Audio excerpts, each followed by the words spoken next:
Hello and welcome back to Jarvis Johnson Gold, the premium channel that is free. It is free, but if you're watching this, you're premium. And today I'm upset. Usually I like to keep things, light, maybe focused on some silly TikTok nonsense that's occurring. But today I want to talk about two really powerful people who have annoyed me with their self-importance. Maybe I'm just salty, but we'll see. Instead of talking about another guy on TikTok, we're going to talk about some guys in San Francisco who have a lot of money and power, specifically Sam Altman and Jony Ive. Sam Altman is the CEO of OpenAI, one of the founders of OpenAI, which is the company behind ChatGPT. So he's kind of like the AI guy. He's the AI guru. At least that's how he's presented himself. Jony Ive is the designer who is credited with designing the iPhone and designing the MacBook and some of these like seminal technology touchstones, these iconic pieces of tech, right? So he's an iconic designer that worked with Steve Jobs. Sam Altman, serial entrepreneur. He's been around Silicon Valley for a long time, started OpenAI, and then ChatGPT took off. They realized they could make a boatload of money and have a boatload of influence, and here we are.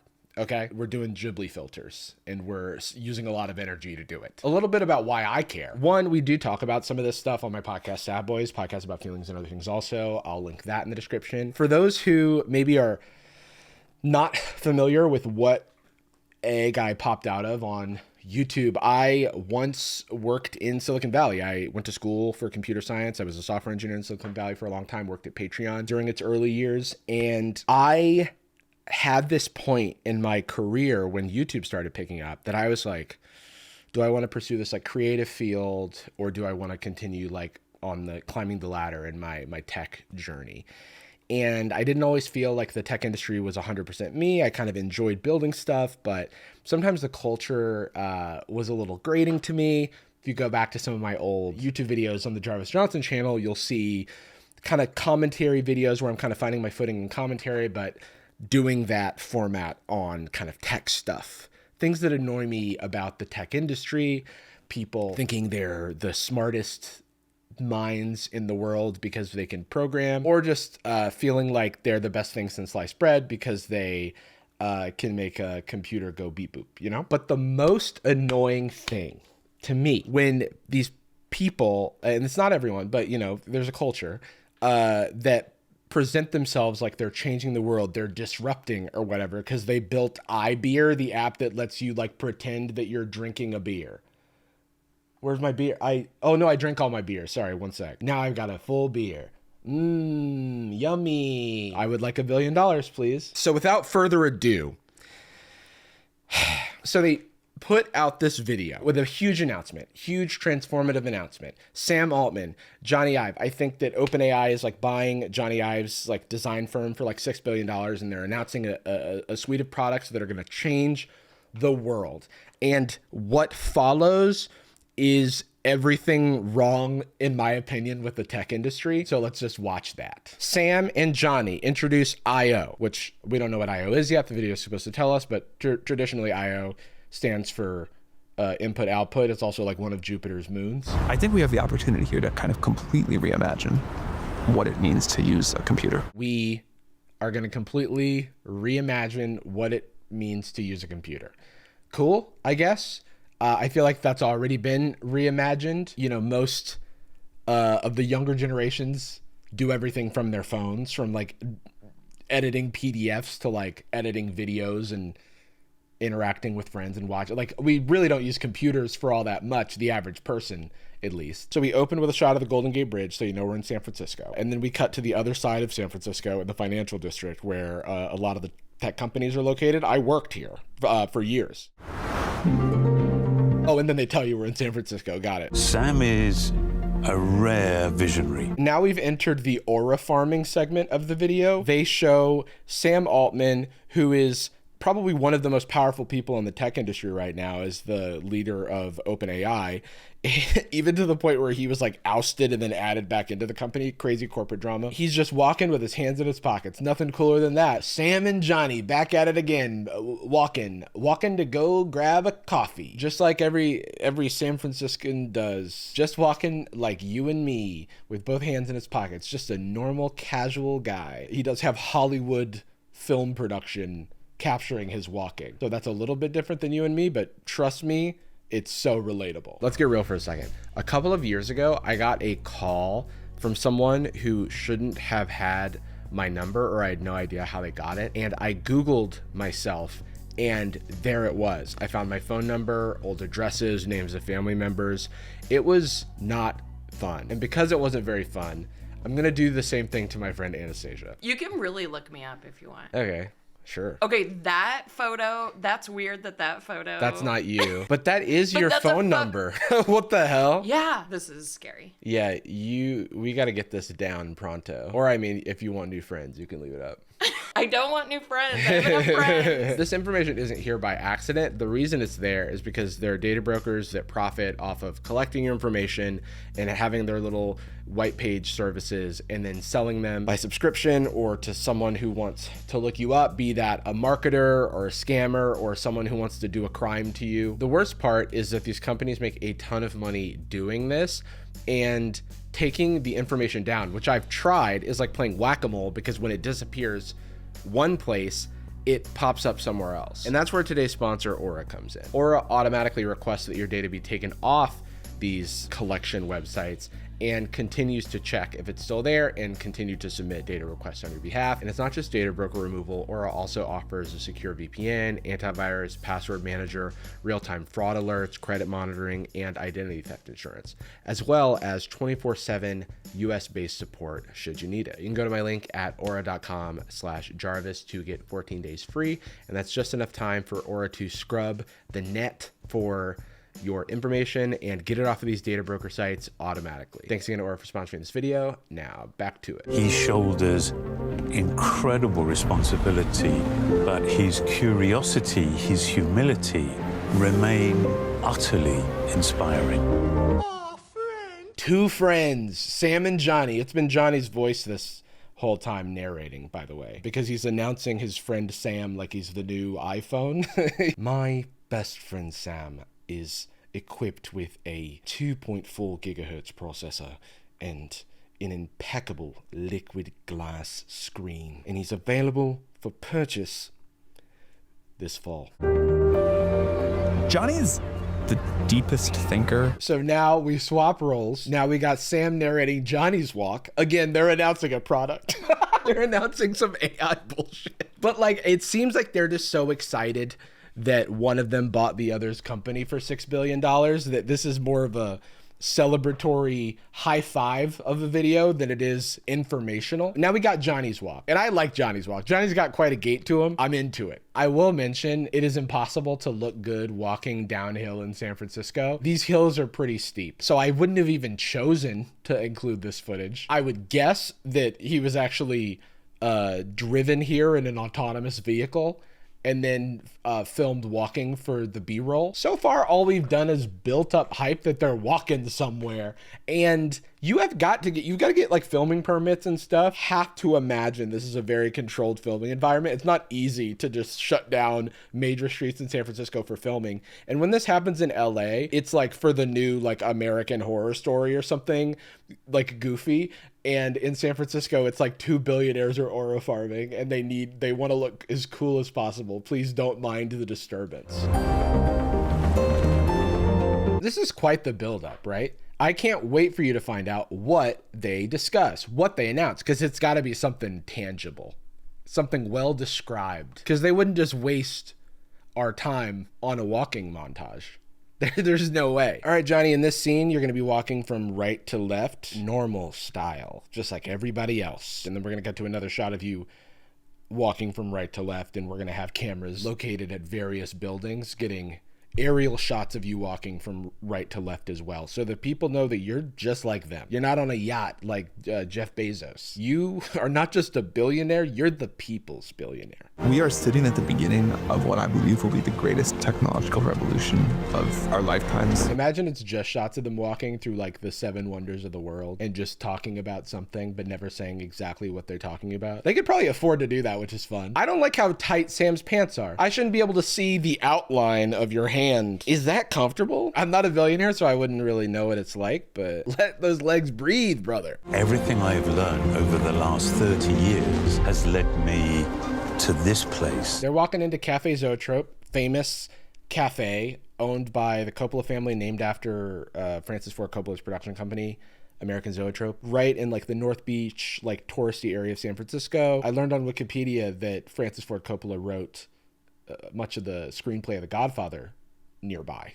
So that's cool. It's fitting because Sam's kind of the godfather of this modern AI movement, if you know what I'm saying.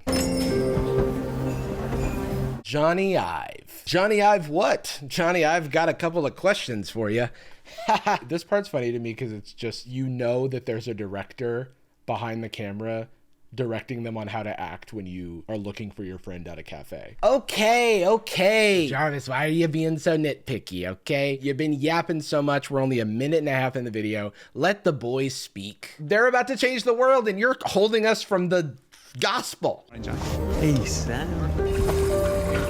I don't know if you're like up to speed on like the OpenAI stuff, but a lot of these like large language models like need a lot of data, and they're really good at like mimicking. For example, when OpenAI did their like Studio Ghibli filter, where they almost certain, but I don't know for sure, had to have trained on Studio Ghibli films without the permission of Studio Ghibli to make the filters. So there's just like so much art stealing, and that takes away, and rightfully so, from any of the interesting technological advancement that could be happening, because there's like a lot of thievery happening and artists are getting the brunt end of that stick. Even Disney, like a megacorp that is famous for using and abusing the copyright and intellectual property systems, is now suing Midjourney for just overtly like ripping off their work.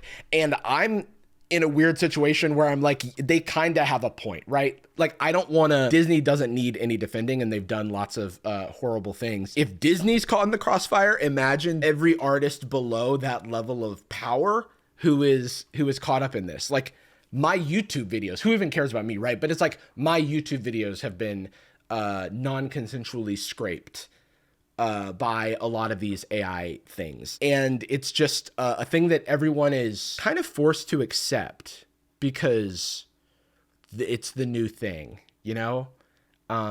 It's the future. Don't get mad. You're hating on the future. It's like every time I read Twitter posts about how the movie industry is dead because of AI, I want to claw my eyeballs out. I'm not denying that there are valuable use cases for this AI, for generative AI technologies in general, but I would hazard to say a majority of the use cases are trivial and are just like for fun. You know, for every like kitty cat that you generate with an old man's face or with like a Darth Vader helmet on, there's like a city in Nebraska that loses power, or 100 artists being stolen from. I would argue that you can have your cake and eat it too. You could both advance the future of technology while not stealing from artists and draining the power grid. The problem is that there is a gold rush in just slapping AI on everything to make a quick buck, that everyone is seeing dollar signs and they're not thinking about the consequences, because why would they? They might make $1 billion before any sort of legislation catches up to them, or any sort of law proceedings or law settlements, legal settlements like catch up to them. It's a wild west, and these tech companies have so much power and influence, both in our government and in our social fabric, that they can kind of strong arm, you know, new technologies into our lives. And we have less and less say about the manner in which those technologies are coming into the world. And that is awesome. And I'm so glad that that's how things are, because if we didn't have it the way things are, then I wouldn't have this awesome video about two best friends. So what is this announcement we're talking about? Who the hell was that? What are you guys doing? What are you guys talking about? It seems important. Should I buy your stock? They put so much work into creating this illusion that they were just two buddies meeting up at this picturesque cafe, and they break the fourth wall with like a producer yelling out. That's so random. You couldn't have a shot of the barista handing you your cappuccino, your flat white, if you're British, and being like, hey, what you guys talking about? Seems important. There's a whole camera crew here. Okay, but they're announcing a new company called IO, all lowercase, so that you know that it's cool. Jony and I started talking about what the future of AI and new kinds of computers was going to look like. The future of AI and new kinds of computers. That is, I'm going to hold on to that. Jony's running a design firm called Lovefrom that had established itself as really the, I think, densest collection of talent that I've ever heard of in one place and probably has ever existed in the world. The densest collection of talent that you've ever heard of that has ever existed in one place or has ever existed in the world? I ain't got time for this, bro. I'm fucking watching another movie right now. To create a collective, it's valued by, he's got special font. Okay, so it's like a bunch of people, but what do they make together? Or is it just like a group text? Oh, and he's been knighted? Sir Jony Ive, my apologies. It's literally just Jony Ive left Apple and then went independent and then contracted to Apple. This type of thing happens all the time. And so it's just a bunch of designers. That's not to belittle them. The designers that I've worked with have been some of the most talented people I've ever worked with, even in the world, actually, I would say. Sorry. It's just such a, you don't need to be hyperbolic, but maybe that's what you believe. The Renaissance happened, but it's for sure the people on fucking Market Street that's the densest collective of creatives in the world. Oh, sorry, Montgomery Street. It's fucking right next to Market Street. I was joking. Okay. I'm leading off on an unfair foot because I do have like pet peeves around some of this stuff, because so much of the tech industry is like built on this like self-importance pitching. Like, you cannot simply build something that you think is cool. It has to change the world. It has to disrupt an existing market. And there's like no middle ground. So you end up speaking in these ridiculous hyperbole, or you're drinking the Kool-Aid. So much of this stuff is chance, happenstance, luck, survivorship bias. That doesn't sell. That doesn't get investors to sign on, because you have to be like, actually, I've cracked everything. We got the best group of guys since fucking since coffee was invented, dude. Since they freaking started drinking coffee at cafes, they invented those little shits and started writing poems all the time. And it became very quickly apparent to both of us that we needed a third company. That is the most Silicon Valley response I have ever heard. This is how Elon has so many companies. It just won't fit in one company. We need another one. Formed with the mission of figuring out how to create a family of devices that would let people use AI to create all sorts of wonderful things. The two pieces of breadcrumbs that I've been given so far in this video at 3 minutes in is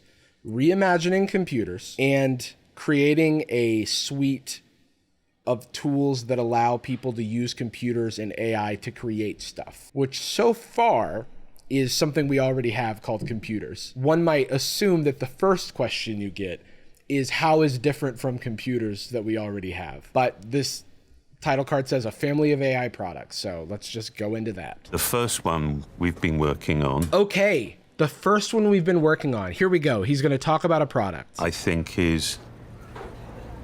has just completely captured our imagination. Okay. You know, Jony called one day and said, this is the best work our team has ever done. Okay, what is the work? Jony did the iPhone. Jony did the MacBook Pro. And what is Jony doing now? These are like the defining ways people use technology. And how are we going to redefine that with new computers? Jony recently gave me one of the prototypes of the device for the first time to take home, and It's a device. I've been able to live with it. And what was living with it like? What does it do? And I think it is the coolest piece of technology that the world will have ever seen. It's a prototype. So it's not really a product, really, yet we're introducing and announcing something. The coolest piece of technology that the world will have ever seen. It's a shame you can't tell us about it. It's a shame you can't tell us about this cool thing. We're just talking about something that's so cool. Oh my God, when you see it, you're gonna be like, damn, that's crazy. But I'll never tell. The products that we're using, they're decades old. Yeah. And so it's just common sense to at least think, surely there's something beyond these legacy products. It's common sense. Decades old, that's so old. Hang on, just had a thought. The wheel, millions of years old. Dude, my buddy just sent me a prototype and I've been messing around with, let's just call it the new wheel. And I'm not saying that you can't reinvent smartphones. One does not simply uproot a social fabric with an invention. That can happen.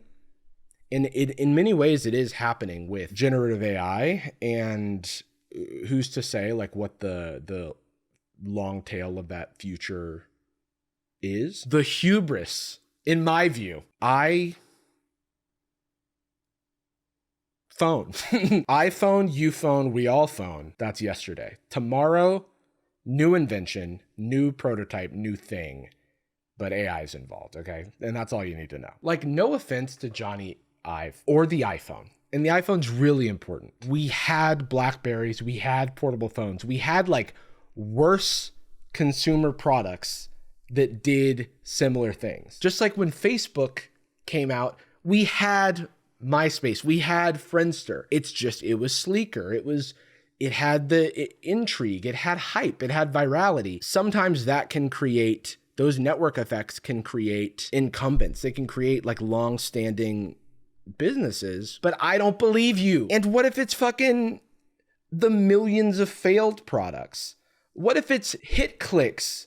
Those little cartridges that played like 20 seconds of a song from the 90s. It revolutionized portable music in a way, if you think about it. And it was different than the way that we consumed music before. And wow, these ways of consuming music are so old. Even, some would say decades old. CDs, cassettes, 8 tracks. No, tiny little cartridges. Okay, that's gonna be it. This could be the iPhone of AI. It could be the hit clicks of AI. Wii U of AI. Okay, the Google Glass of AI, the Apple Vision Pro of AI, the Zune of AI. You're just selling us some new shit. This is a commercial, bro, and it's a commercial where you don't tell us anything so far. If I wanted to ask ChatGPT something right now, think about what would happen. I would like reach down, I would get on my laptop, I'd open it up, I'd launch a web browser, I'd start typing, and I'd have to like explain that thing. And I would hit enter and I would wait and I would get a response. Not true.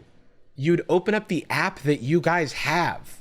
You'd pull out your smartphone that you have in your pocket. Well, you don't have it in your pocket because your pants are skin tight, but other people have phones in their pockets, and it's not that hard to get to an app. Yes, it can improve your experience for using ChatGPT, but like being obtuse about how complicated it is to use ChatGPT, he's just like trying to sell me something. And I'm ready to buy, baby, because guess who's got $1 billion? I would hit enter and I would wait and I would get a response. And that is at the limit of what the current tool of a laptop can do. So they're trying to replace laptops. They're not even going for smartphones, nor are they acknowledging that smart assistants like Siri and Alexa and sorry, I'm turning on everyone's devices. They're all waking up like sleeper agents, like, the Google one or whatever. I feel like I'm a police sketch artist and someone is describing vaguely to me something that occurred. And it's like, it was something like I've never seen before. And I'm like, okay, great start. It's like, laptops. And I'm like, okay, I start sketching a laptop. And he's like, it's not like that at all. There's no reaching down, which reminds me I need to hydrate and take a sip of my water. Room temperature, by the way, because fuck ice. So how did it all begin? So how did you guys meet? Didn't we just learn that? Hasn't this whole fucking video been like, I was just a small seed in my mother's womb and I thought that one day I'd ask a chatbot to help me do my math homework. And then I created OpenAI. I met Jony's family relatively quickly after meeting Jony. Whoa, buddy. Moving a little quick, huh? No, just get Josh and they're friends. It was an impossibly lovely family.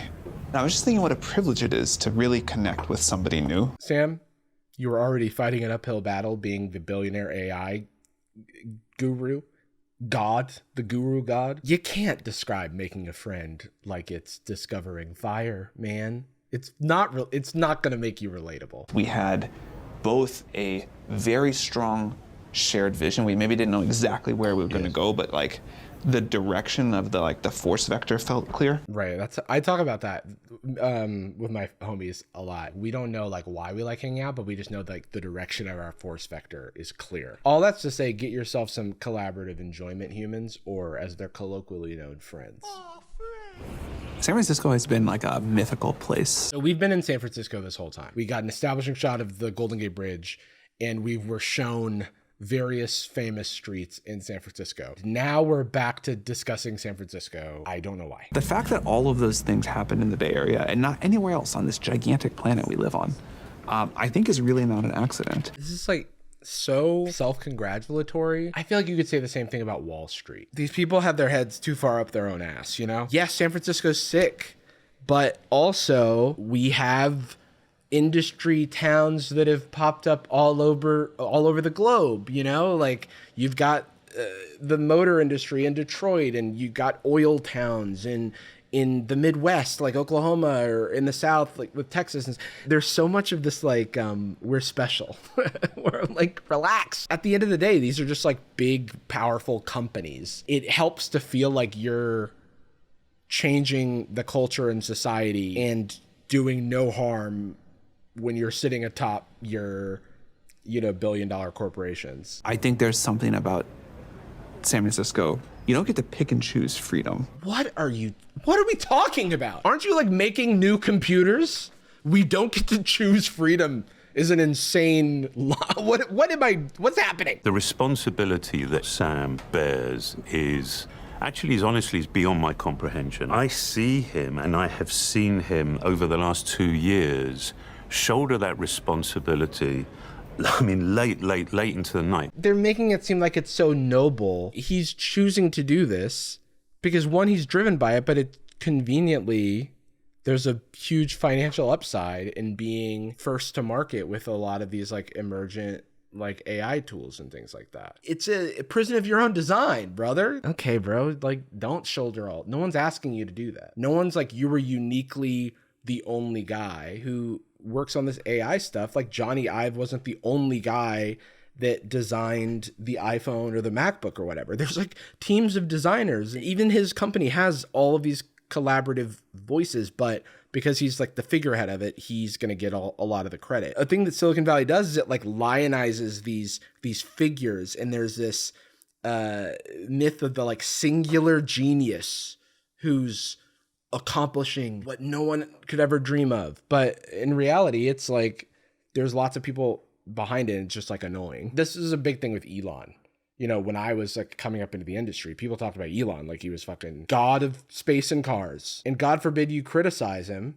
Elon forbid, my apologies. He's made the mistake of letting more of his thoughts be known. People are realizing that he is, let's just say, flawed. What I see you worrying about are other people, or about customers, about society, about culture. He's talking about him like he's Batman. Thankfully, we have Sam Altman of OpenAI to keep our people and city safe from the tools that he is introducing to our people and city. The call is coming from inside of the new phone, whatever the fuck they're building. Team of geniuses in all of their different disciplines. And they report, I'm 2 or 3 times more productive as a scientist than I was before. I'm 2 or 3 times faster to find a cure for cancer than I was before. I'm 2 or 3 times better at stealing art than I was before. This is a humble brag if I've ever heard one. This is like some Donald Trump. Everyone's calling me and they're saying you did the best job. I'm so much more productive. Sorry, I don't really do a Trump, but here it is. I'm getting calls from the scientists. They're saying, I did more science. He said I can do 5 more sciences than I did last week or whatever. On the brink of a new generation of technology that can make us our better selves. Jony and Love From will assume design and creative responsibilities across OpenAI. They're like just merging. What is the audience of this video? I just don't understand. Like, is this being shown to invest? Like, why is this uploaded to their YouTube channel? We look forward to sharing our work next year. Okay. It's an announcement that there will be an announcement, but it took them 8 minutes and 44 seconds to tell you that to look out for next year. It's like when someone releases the like behind the scenes director's commentary before the movie comes out. Like, I don't care. I don't know what you're telling me to give a shit about because you didn't say anything. The only piece of tangible information was they're reimagining computers, and reaching down to get your laptop is like a bridge too far. Also, every scientist and cancer researcher is calling you up and going, I'm finding cancer so much faster. Well, this looks bad. Like, I know it's their like, this is their font, this is their font, this is their font, but it looks very stupid together like this. I don't know. I'm just being a hater. Thank you to Davis Guggenheim, the Coppola family, of course. Let them use their Cafe Zoetrope, who they also thank. This could replace the video. OpenAI buys his company, $6.5 billion. That's what connected them. That's why everybody's so hyped, because everybody gets billions of dollars, which is exciting. I'd be stoked, dude. I'd hire fucking Steven Spielberg if I could to announce that I just made $6 billion. Remember when I was listing failed products? Remember the fucking humane pin from 2 years ago that was the little AI device that you'd talk to and immediately failed. OpenAI invested in that. Not everything they touch turns to fucking gold, all right? This is a great example. This thumbnail is a great example of that whole thing that Sam Altman was talking about where he's got to reach down. Turns out no one gave a shit that you could have your hand tell you that Bethany's calling, because my phone already does that. I don't need it to project onto my hand. Like, not everything that's different is good or more convenient. I'm sorry if I just felt cranky this whole video, but I'm annoyed. Stay gold, everybody.